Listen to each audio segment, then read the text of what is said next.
Eu me chamo Adalto e hoje é a Páscoa. Glória a Deus, morte do nosso Senhor, crucificação. E eu, como cristão há 14 anos, eu já ouvi várias pregações sobre essa passagem, e até hoje eu não vi a verdade como ela é, nesse caso da crucificação do nosso Senhor. O que motivou, o que levou ele a essa crucificação. A gente fala de salvação, para nos salvar, o preço que tinha que pagar estava escrito, é verdade. Bem verdade. Mas vamos lá. Uma linha de raciocínio. O livro do Evangelho de São João, no capítulo 11, versículo 46, tem por título: Os fariseus formam um conselho para matar Jesus. Formam um conselho. Veja. E ele diz: o que faremos? Esse homem faz muitos sinais. Viram os romanos tirar-nos o poder e a nação de nós. Por quê? Quando Jesus diz: conhecereis a liberdade, a verdade, conhecereis a verdade e a verdade vos libertará, ele não está falando só da verdade filosófica ou religiosa, desculpa. Ele está falando da verdade filosófica, cultural, social, histórica. Mas as pessoas se prendem tanta religiosa que ficam ali. E formam um conselho para matar. Por que eles formam um conselho? Os sinais de Cristo, a forma de Cristo levar o cristianismo, traz o reino de Deus. Veja. É chegado o reino de Deus, é o início da pregação de Cristo. Então aqui não existia o reino de Deus. Traz um reino, tem um rei. E o reino tem suas leis, sua ética, que é o conjunto de princípios e valores que norteiam uma sociedade. Assim como tinha naquele tempo.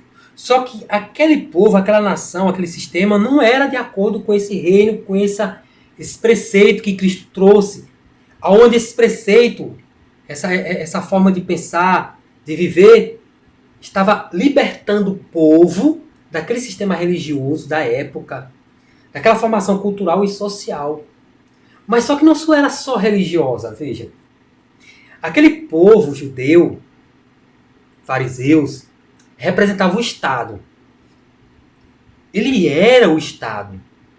Aí eles foram dados o poder de julgar, condenar a nação.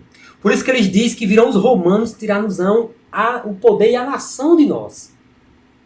E Cristo tornou ameaça a esse sistema político. Político não foi só religioso não, viu?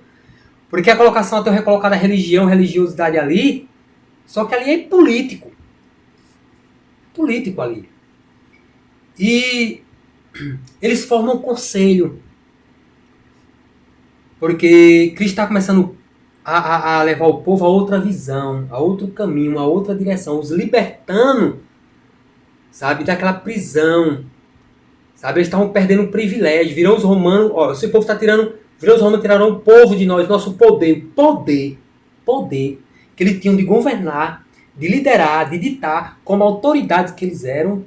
Eles julgavam, condenavam, eles tinham os prestígios, os privilégios e cometiam crimes sociais ali, né? Como tem hoje em dia no Brasil, né? Pessoas têm privilégio, regalia, quando é ameaçado o poder que exerce, eles cometem loucuras para coibir, inibir, né? E não foi diferente. Por isso que Jesus chama ele de sepulcro caiado, rapinas, cheio de mortos. Porque eles usurpavam, eles perseguiam, eles humilhavam, eles matavam, eles ditavam, eles faziam um Estado. Sabe? Um Estado terrorista, vamos dizer até assim. Que eles achavam que devia perseguir, matar, sabe? Tanta injustiça provocada, Cristo bate de frente ali, constantemente. E por bater de frente, ele se torna ameaça daquele sistema. E aí, se torna ameaça, ele tem que sair de cena. Não pode continuar. E eles formam um conselho para matar Jesus. Né? E os fariseus eram homens letrados, os cultos. Eles não vinham de qualquer família pobre, da classe baixa. Eles vinham de família já do grau lá da corte, nobres. E a Assembleia, que era constituída por 71 homens, tinha como líder Caifás, bem organizado, era um Estado ali, que representava o poder de Roma, dado a eles. Só que eles julgavam segundo o povo, que até Pilatos vai dar lá, dizer lá, quando levava Jesus a Pilatos. Julgue ele segundo a vossa lei. Segundo a vossa lei. E eles conseguem um meio de tirar Jesus de cena, covardemente, cruelmente, e matar Jesus. Eles usam a lei, incriminam Jesus, acusam Jesus e obtêm êxito. Faz com que aquele povo aceite a prisão, tortura, crucificação e morte de nosso Senhor Jesus. Veja o poder que os homens exercem, que o Estado exerce. Conseguiu. Colocou o povo contra aquele homem. Porque ele sozinho em si, se o povo se levantar a nação, ele tinha que fazer com que a nação, que era quem tinha domínio, era visto por eles, era aceito por eles, continuasse sendo visto e aceito. Não podiam condenar esse homem de qualquer forma. O Senhor já tinha ganhado uma parcela desse povo, já tinha, sabe, na graça ali. E eles obtêm êxito. Incriminam Jesus, primeiro, denigrem sua imagem, deturpam e conseguem a condenação de Jesus. E colocam o povo contra Jesus, porque Cristo era uma ameaça. Martin Luther King, sabe? Sócrates, antes de Cristo, 400 anos, na Grécia Antiga, foi condenado à morte porque se tornou uma ameaça ao Estado.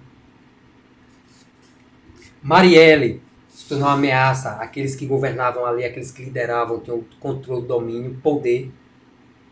Foi morta. Veja. E não é diferente com Jesus. Zumbi dos Palmares, defender os escravos, a libertação dos escravos, a opressão, trabalhar em pró. Veja o maior criminoso que um povo tem, que uma nação tem. Que tipo de crime eles cometem para permanecer no poder, continuar controlando o povo, controlando a nação, para que ela continue vivendo, pensando e agindo de acordo com seus interesses. Cristo estava libertando, e essa foi a ameaça de início de articular a crucificação e a morte do Senhor. Estava escrito, sim. Mas o porquê? E conseguiram que a nação fosse conivente com a prisão, tortura, crucificação e morte de Cristo. Levaram a Pilatos. Chegando em Pilatos, não encontrando crime nenhum, quis rebater aquela acusação. E tem uma passagem até no ponto lá do livro da Evangelho de São João, capítulo 18 e diante, fala de prisão e crucificação, que ele diz que não encontra crime nenhum. Ele diz bem assim: se esse homem não fosse malfeitor, a gente não traria ele aqui. Ele não estaria aqui. Poxa. Covardia, cara. Acusou ele de malfeitor. Tinha que ter crime para deturpar a imagem, aceitar até a própria justiça, até um homem que reconheceu que ele não tinha crime, a aceitar aquele dali. Covardes. Os homens que tinham tanto poder, tanto privilégio religioso, que dizia ter Deus, né? É por isso que Jesus diz: vós que tem por pai o diabo e quereis satisfazer as obras do vosso pai. Ele é homicida desde o princípio, nunca se formou na verdade, nele não há verdade. E quando ele fala do que lhe é próprio, seus interesses, das suas intenções.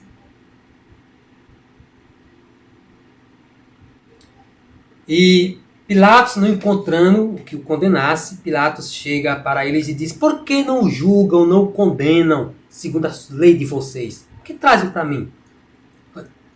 Aí ele disse, para justificar e receber a autorização, permissão dele, aí acusam Pilatos de ser contra César.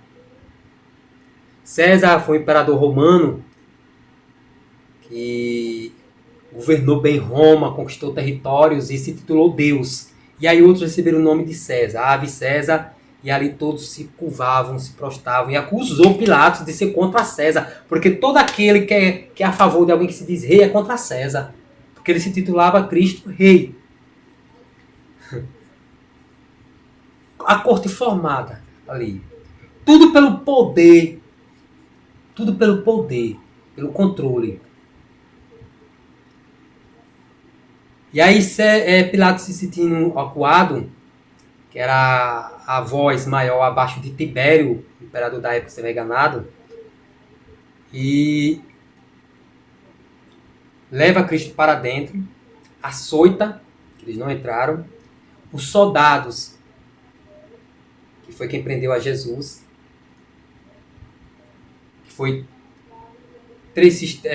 o soldado prenderam a Cristo, e ele foi condenado pelo sistema político e religioso, principalmente pelo político. E aí o soldado rasga sua túnica para lançar sorte, cospe em Cristo, esbofeteiam, escarnece do Senhor.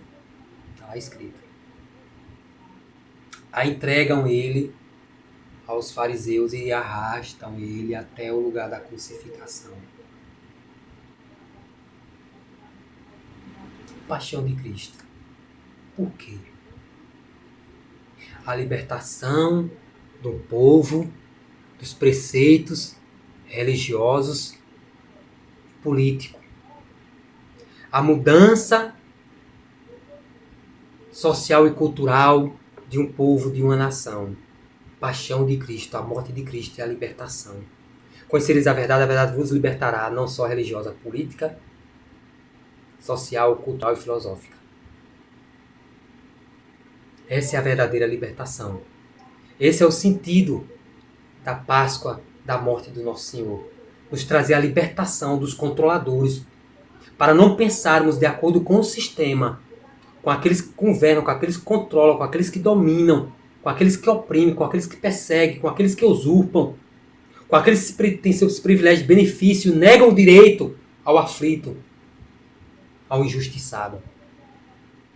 O reino de Deus chegado, anunciado, libertando o povo, a nação, representa ameaça. E sempre será uma ameaça. Que Deus tenha misericórdia de nós, e que Ele nos conceda a sua graça e sabedoria e entendimento da sua verdadeira intenção, suas intenções, desse reino, e nos liberte das trevas que nos aprisiona e nos impede de ser livres. O homem livre. Liberdade. Que Deus abençoe a todos em nome de Jesus. E Ele tenha misericórdia de nós.